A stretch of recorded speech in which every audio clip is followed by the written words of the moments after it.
வணக்கம். நிர்பயா நிதியை என்னதான் பண்றீங்க? திமுகவை லாக் செய்த தாவேக கட்சி தலைவர் விஜய். ஆனால் பறக்கும் விஜய் போட்ட ஒற்றை ட்வீட் அதிர்ச்சியில் திமுக.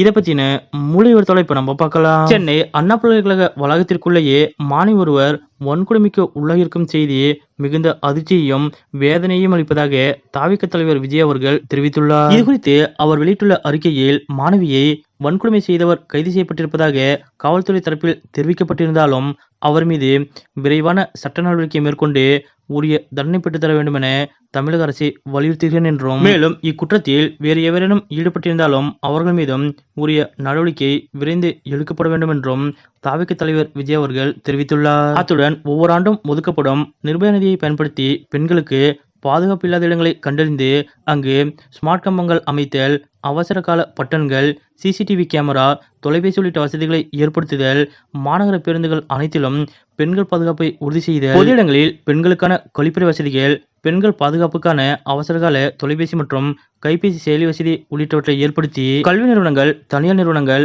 பொது இடங்கள் என அனைத்து இடங்களிலும் பெண்களின் பாதுகாப்பை உறுதி செய்ய வேண்டும் என்று விஜய் அவர்கள் வலியுறுத்தியுள்ளார். மேலும் இவை அனைத்தையும் ஏற்படுத்துவதோடு மட்டுமல்லாமல் இவை முழுமையாக செயல்படுகின்றனவா என்பதையும் தொடர்ந்து கண்காணிக்க வேண்டும் என்றும், இவற்றை செய்வதில் எவ்வித சமரசத்திற்கும் உடன்படாமல் தகுந்த பாதுகாப்பு முன்னெச்சரிக்கை நடவடிக்கைகளை மேற்கொள்ள வேண்டும் என்றும் தாவேக தலைவர் விஜய் அவர்கள் குறிப்பிட்டுள்ளார். அத்துடன் எவ்வித சூழலிலும் பெண்கள் மன வலிமையுடன் தங்களை தாங்களே தற்காத்துக் கொள்வது தொடர்பாக போதிய சட்ட உதவி மற்றும் உளவியல் சார்ந்து விழிப்புணர்வை ஏற்படுத்துவதும் அவசியம் என்றும் விஜய் அவர்கள் கூறியுள்ளார். மேலும் இந்த விழிப்புணர்வை பெண்களுக்கு அவர்கள் கல்வி பயிலும் காலகட்டத்திலேயே அரசு ஏற்படுத்த வேண்டும் எனவும் கேட்டுக்கொள்கிறேன் என விஜய் அவர்கள் குறிப்பிட்டுள்ளார். வெறுமனே அரசாங்கத்தை குறை சொல்வதோடு மட்டும் நின்றுவிடாமல் அவர்கள் என்னென்ன நடவடிக்கைகளை மேற்கொள்ள வேண்டும் என ஆலோசனைகளையும் வழங்கியிருக்கக்கூடிய தாவேக கட்சி தலைவர் விஜய் அவர்களது இந்த செயல் பற்றிய உங்களுடைய கருத்துக்கள் என்ன அப்படிங்கிறத மறக்காம கமெண்ட்ல குறிப்பிடுங்க.